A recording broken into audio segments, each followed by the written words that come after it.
Temizlik balıkların yerinde ustayım. Yine hakiki balığın bol yer ustayım. Ustayım gelip boşuna istemezsin. Öldüm değil mi? Hani çengizim bana bir altın balık tutup ver hani. Al al.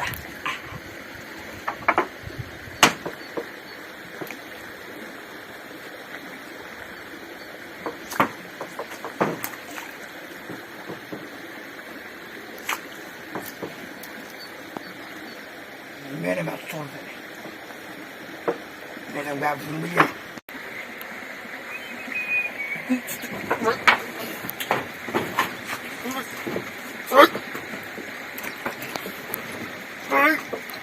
Ay!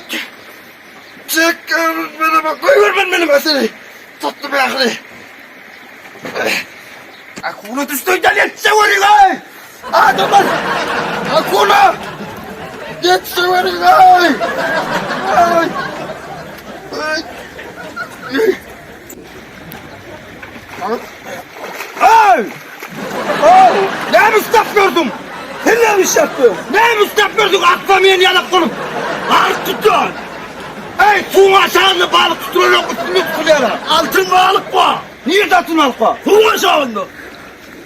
Oynayacağım mı? Altın mı? Yan vardı mı? Stayda altın balık mı? Suva! Gelsene tutalım! Stayda mısın? Stayda! Toştu stayda gördün mü? Stayda! Karısını gel! Gel! Alsana! Haydi kaptanlarına girdi. Stayın su! Karısını! Ay gitti ya! Ay açı! Ay! Ay! Ay!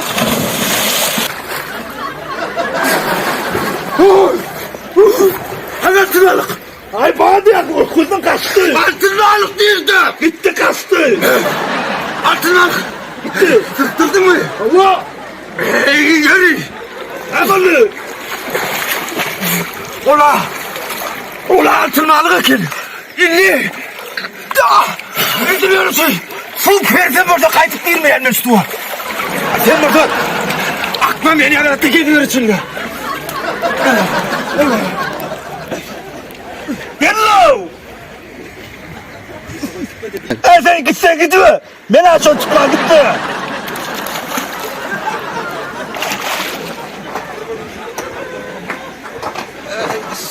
Asri!